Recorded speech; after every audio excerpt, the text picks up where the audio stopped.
ఓం విఘ్నేశ్వరాయ నమ. శ్రీమద్ భాగవతము 72వ అధ్యాయము. యశోదాదేవి కృష్ణుని తీసుకువెళ్ళి రోటికి కట్టేసింది. ఆయన విడిపించుకోవటం చేతగాని వాడిలా నటిస్తున్నాడు.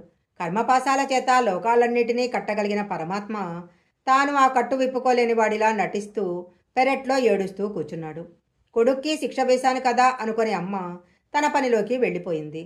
గోపకాంతలు కూడా వెళ్ళిపోయారు. కృష్ణుడిని అలా చేస్తే గోపకాంతలు అనవసరంగా తల్లికి చెప్పి కృష్ణుడిని బాధపెట్టిన వారమయ్యామని లోపల బాధపడ్డారు. ఇప్పుడు ఆశ్చర్యకరమైన ఒక లీల ప్రారంభమైంది.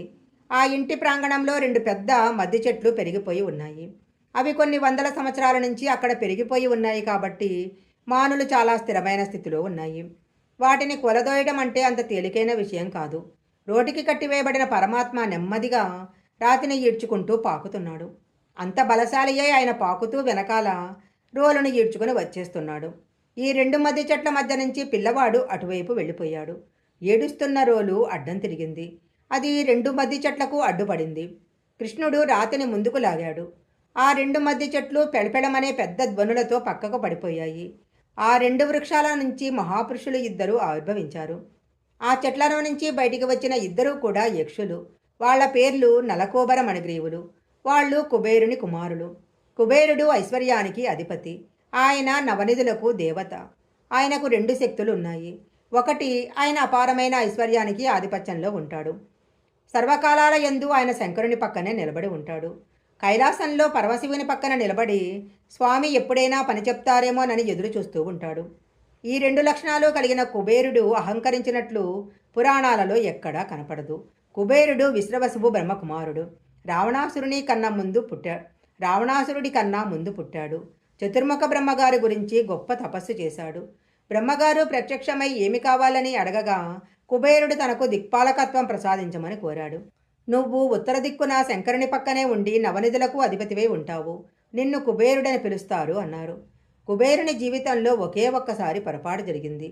హిమవత్ పర్వతం ప్రాంతంలో పార్వతీదేవి వెళుతుండగా ఆమె సౌందర్యాన్ని చూసి తెల్లబోయి ఎవరీ కాంత అని అమ్మవారిని అమ్మ దృష్టితో కాకుండా ఒక స్త్రీ శరీరాంతర్గత సౌందర్య భావనతో చూశాడు. దానివల్ల కుబేరుని కన్నులలో ఒక కన్ను మెల్ల కన్నైపోయింది. అది తప్ప కుబేరుడు తన తండ్రిగారైన విశ్రవసు బ్రహ్మగారు ఎలా చెబితే అలా ప్రవర్తించేవాడు. తండ్రిగారు కాంచనలంకను విడిచిపెట్టివేయవలసిందని చెబితే విడిచిపెట్టేసి తమ్ముడైన రావణుడికి ఇచ్చేశాడు. తాను ఉత్తర దిక్కుకు పోయి వేరే నగరం నిర్మించుకున్నాడు. తన తపస్సుతో సంపాదించుకున్న పుష్పక విమానాన్ని రావణాసురుడు తీసుకుపోతున్నా మారు మాట్లాడలేదు. అంతటి మహానుభావుడు కుబేరుడు. ఐశ్వర్యము వలన కుబేరుడు మదించినట్లు మనకు ఎక్కడా కనపడదు.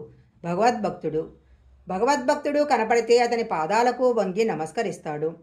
తండ్రి ఐశ్వర్యానికి మాత్రమే వారసత్వాన్ని పొంది తండ్రి సంస్కృతికి కొడుకులు వారసత్వం పొందకపోతే వారు ప్రమాదంలో పడతారు. అదే ఇక్కడ జరిగిన గొప్ప విశేషము. నలకోబర మణిగ్రీవులు ఒకనాడు ఆకాశగంగలో స్నానం చేస్తున్నారు. స్నాతకం చేసేటప్పుడు మామగారు పురుషుని చేత ఒక ప్రమాణం చేయించుకుంటాడు. నువ్వెప్పుడూ దిగంబరంగా స్నానం చేయకూడదు, అలా అయితేనే పిల్లనిస్తాను అని.